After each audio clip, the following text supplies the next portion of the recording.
Good afternoon and welcome to the Lancaster County Watchful Citizen, a local access television program presented by the Lancaster County Democratic Party.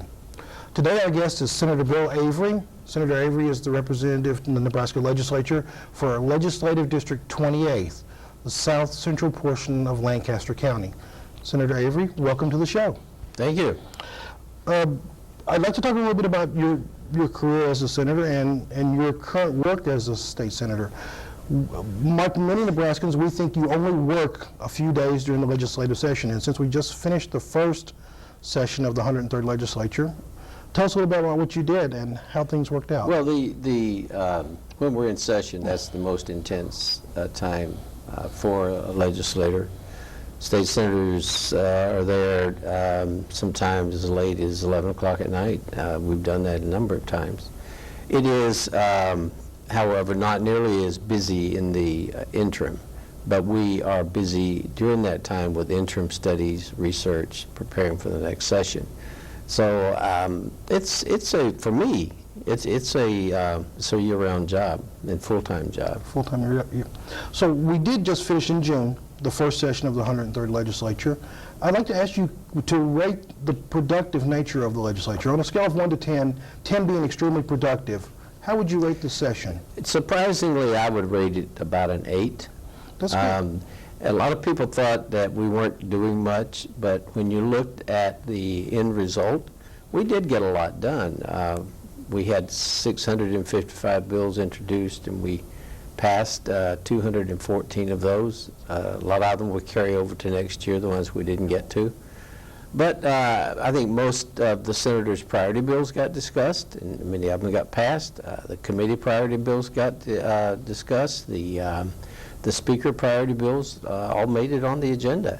But a lot of bills a few bills that needed to be passed did not get passed, even though there was majority support for them, and I'll talk about that in a few minutes. I would like to ask you about that. First, I'd like to ask you, what do you think was the most important thing the legislature got completed this year?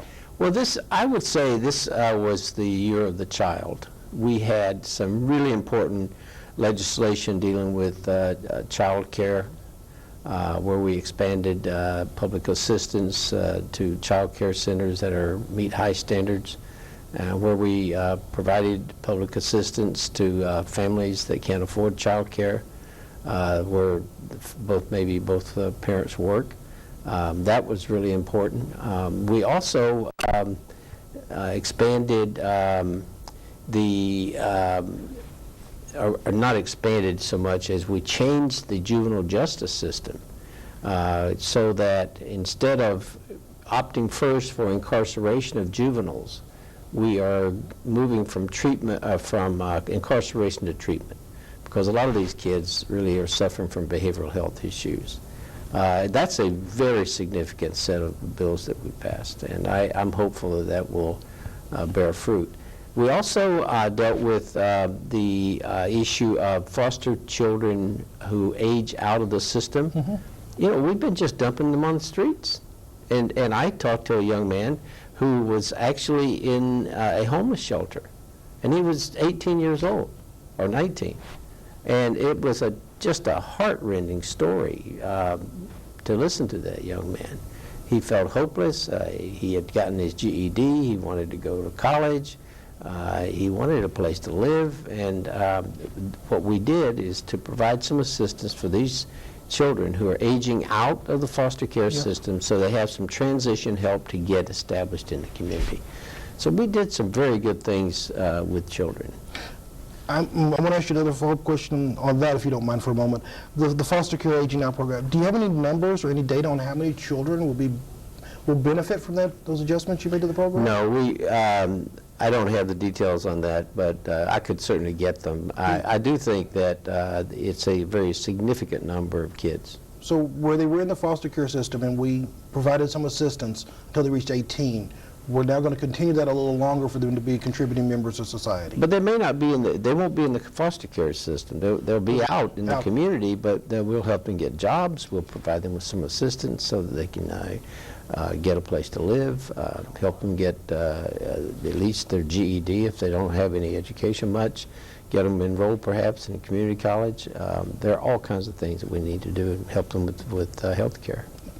So you said that you think this is the year of the child as far as the legislature is concerned, and we were productive. What would you say was that went undone, things that we didn't get accomplished this year, or you didn't get accomplished this year in the legislature? Well, there were two big issues that I thought we could have passed without, if we had not had a group of senators that were filibustering the bills.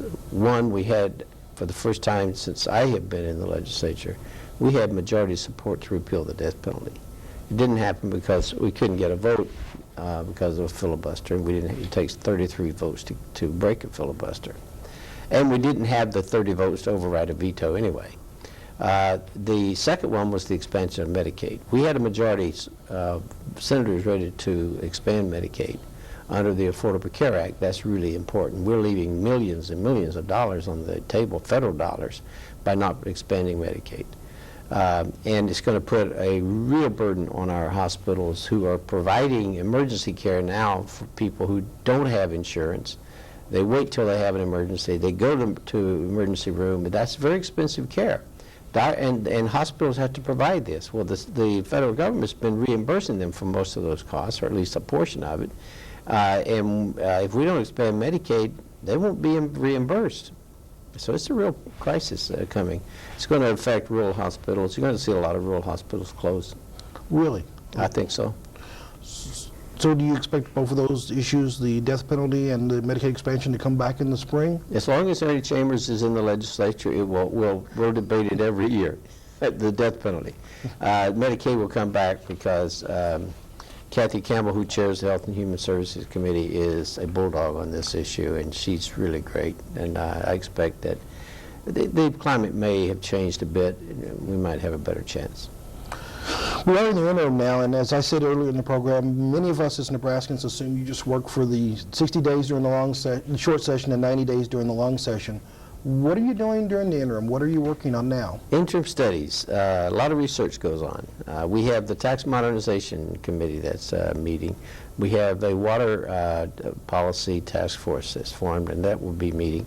Both of those are dealing with very, very important issues. The tax reform committee is currently, I think, grappling between two approaches. One, is this an opportunity to reduce taxes, or is it an opportunity to rationalize the tax code?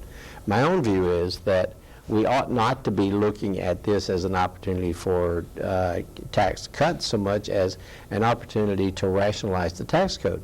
For example, there is no reason why, if you get an injury to your car tire or wheel, I hit a pothole and bent the rim on my car. Took it in to get it repaired, and it cost me $200 to get the rim straightened, but no sales tax. So I asked the guy, I said, why is there no sales tax on this? He said, I have no idea. He said, if you had damaged your tire, we would have had to charge sales tax on the repair of the tire, but not the wheel. Now, is that rational? Absolutely not. So the same, it makes no sense. Same location, same service person, providing a similar service on a wheel, tire and a wheel. It didn't make any sense at all. And we have a lot of that in the tax code. And we need a thorough and a very intense look at all of those tax exemptions so that we make sure that we're doing it right. A lot of services don't get taxed in this state. We don't tax internet sales, for example, and things like that we ought to be looking at. And if you rationalize, that means that you get a fairer distribution of taxes and tax exemptions. You free up money then to provide some tax relief. I really think that we ought to be looking at some tax relief for retirement pay. Perhaps Social Security and military retirement. We're losing a lot of productive Nebraska citizens who retired off it. They go on their military retirement. We tax it. Most states don't, and so they can go elsewhere. They would go to Texas, for example, and live. And they have a lot of skill to apply to the workforce. I want to stay with the tax theme for a moment. A few weeks ago, there was a report from CNBC that Nebraska ranked 4th in the nation as business friendly. And that includes our tax, the tax burden on corporations. Yeah, we are a very good state in attracting business, and it's because we worked very hard at providing incentives and making sure that we're not overtaxing corporations. And that was kind of my question. We also saw an increase in revenues, a projected increase in our revenues, almost $700 million. There's often criticism of the tax incentives to business. Could you address some of that? Are there corrections that can be made there? Well, I think that we probably have a need to find out how these tax incentive programs are working. Obviously, some are working very well, or we wouldn't be ranked number 4. But we don't know, for example, whether or not a tax advantage bill that was passed back in the 80s under Governor Orr, we don't know a whole lot about that because it's been shrouded in secrecy in terms of what companies get how much in tax incentives. That's called LB 775.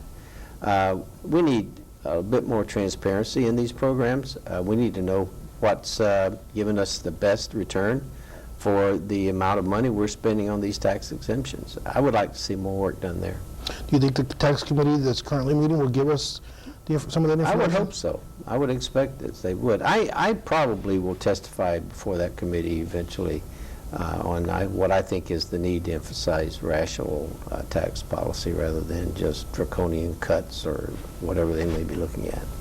One of the other things you pointed out is that we're working on in the interim is water, issues of water in Nebraska. Mm-hmm. That's very complicated. Could you briefly explain why this is important? We have one of the most insane water policy management structures in the country. For example, we have one agency, the Department of Natural Resources, that has control over the policy that manages groundwater. But surface water, I'm sorry. That's the surface water in the streams. But we have 23 or 24 natural resource districts that control groundwater policy. Well, obviously, groundwater and surface water are connected. At the time we set up the system, we didn't believe it.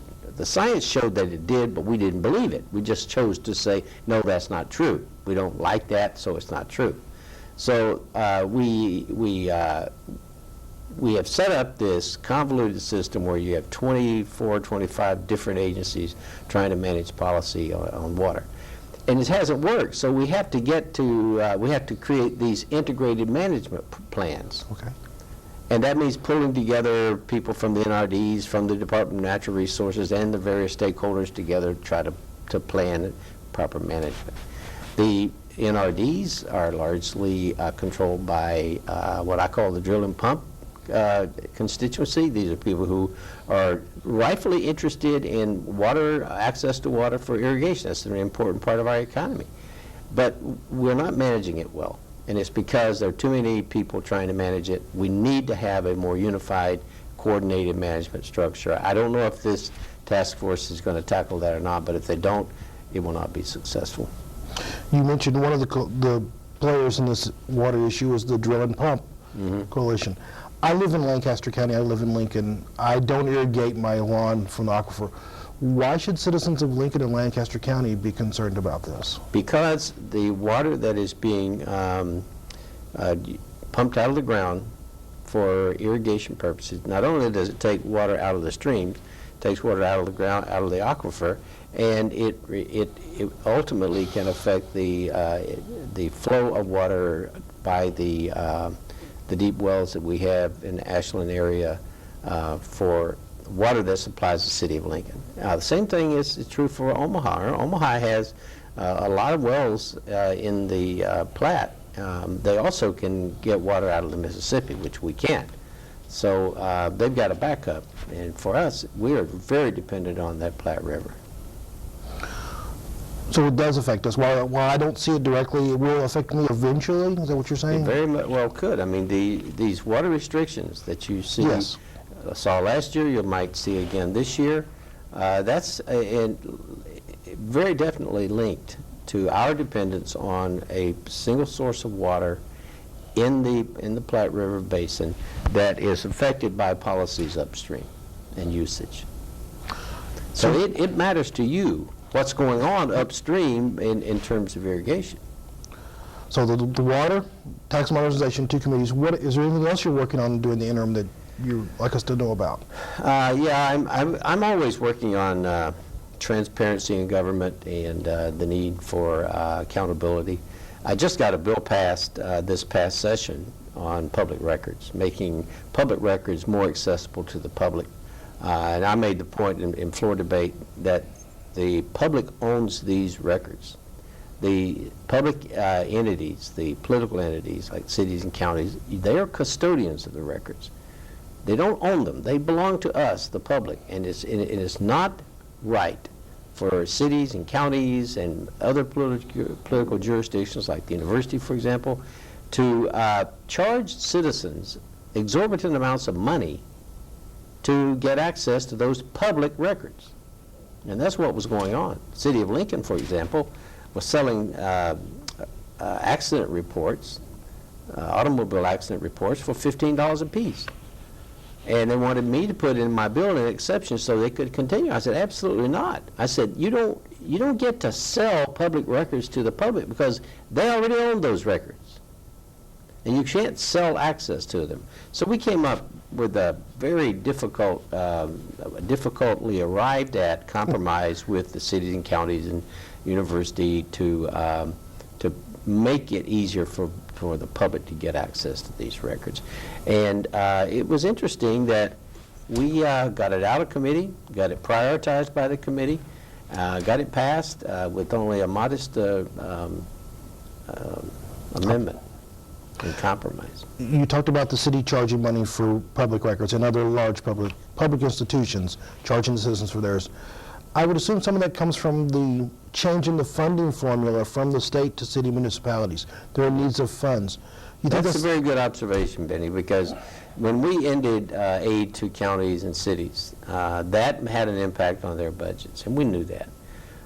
But frankly, two of those bills came out of my committee, and I thought that there was no rational justification for the state to be picking up part of the tab for local government. And I still believe that. I think that's something that local government ought to do. And I told the mayor of Lincoln, if you think that you have to have accident reports available, and you don't want it, and you don't think you can do it without charging $15, I said, consider that maybe you don't have to have these available. Most insurance companies don't need them anymore. Yes. Or provide a way to give them to the public free. It used to be that way. But we understand the connection between pressures on the budget from other areas, and the legislature's played a role in that. But I supported that bill that Senator Ashford from Omaha sponsored 2 years ago that would give a local option to cities to go to the voters and say, ask the voters to approve a 1/4 cent increase in the sales tax for specific spending projects. The city of Lincoln hasn't done it. No, in fact, don't think any cities have, but they're certainly looking at it as an option. And the argument I made then, and others did, is that if you are going to take money away from the cities and counties, then at least give them the option to make up that revenue with a vote of the people. So give a taxation with representation of sorts, a vote on the tax. Yeah. Tell me, you represent the citizens or the residents of Legislative District 28 and the rest of the Nebraskans too. While you were voted to represent 28, you represent all Nebraskans.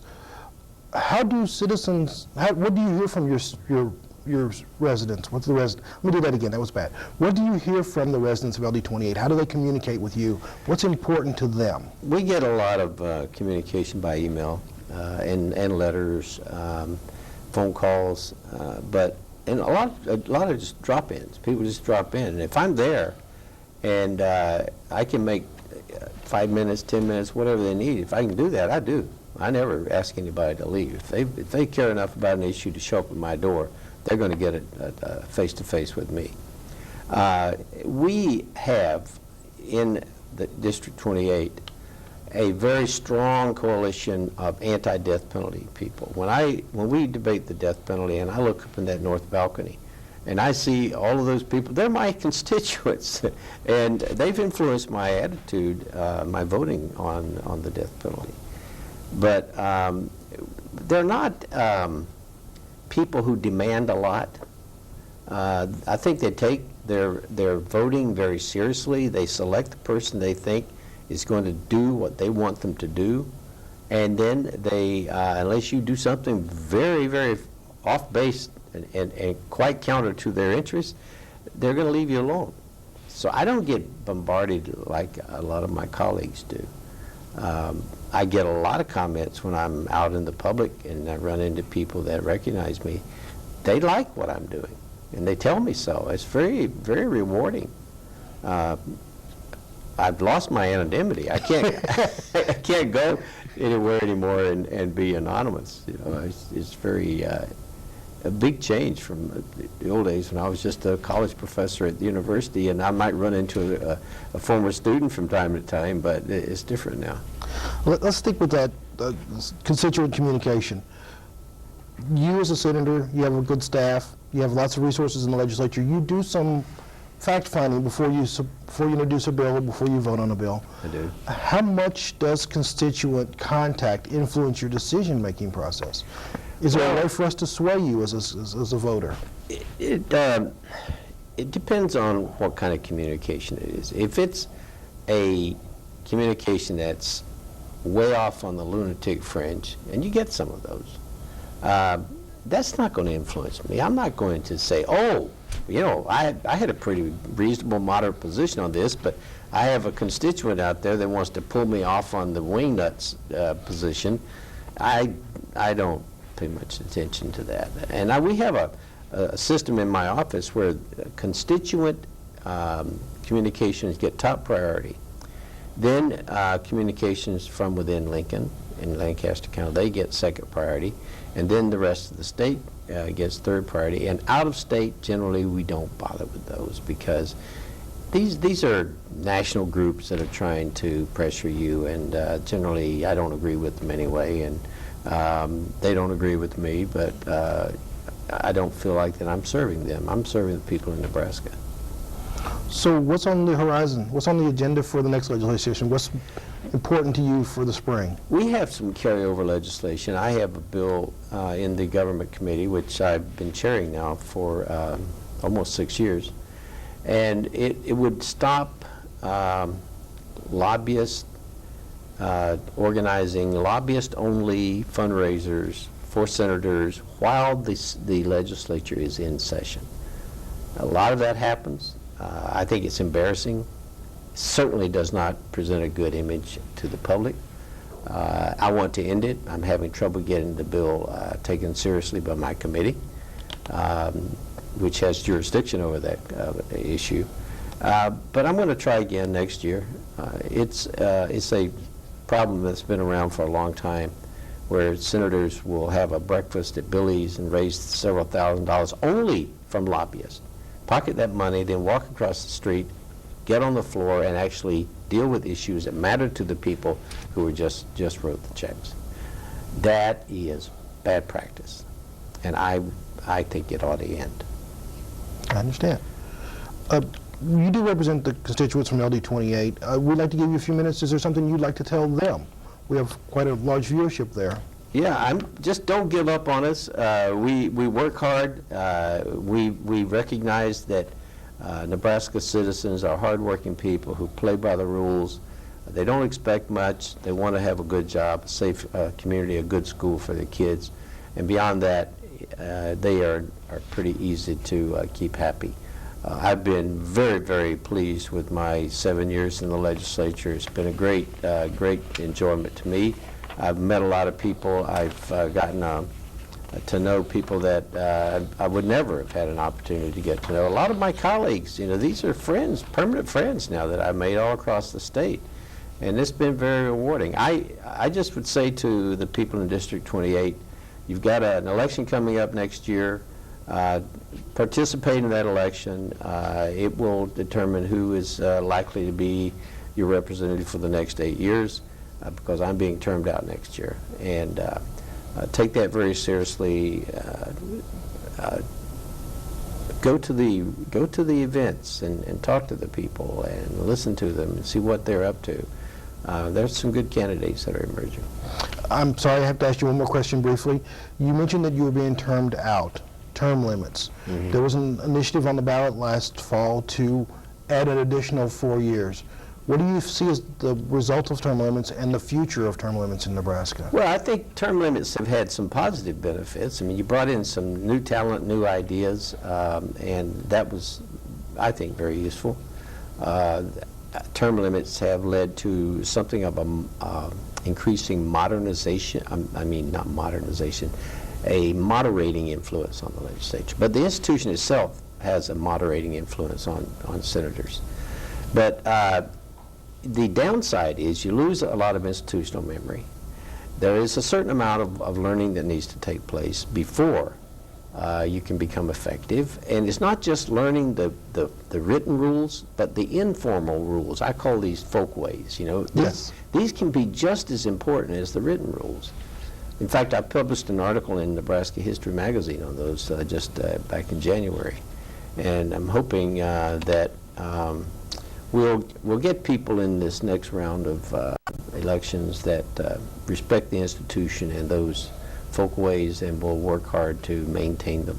Nonpartisanship is a very important part of doing business in that legislature, and it will only be possible to maintain nonpartisanship if the members are committed to it. And thank you. Well, we're out of time today. I'd like to thank Senator Bill Avery for being our guest on the Watchful Citizen, sponsored by the Lancaster County Democratic Party. My name is Benny Shobe. I'm an associate chair of the county party. We thank you for watching and hope you'll tune in next week for our next show. Our show airs on Tuesday nights at 10:30 p.m., Wednesday nights at 6:30 p.m., and Sundays at noon on Time Warner Cable Channel 13. Stay tuned. We'll have more guests like Senator Avery on and tell you about what's going on in our government, and remain the watchful citizen. Thank you.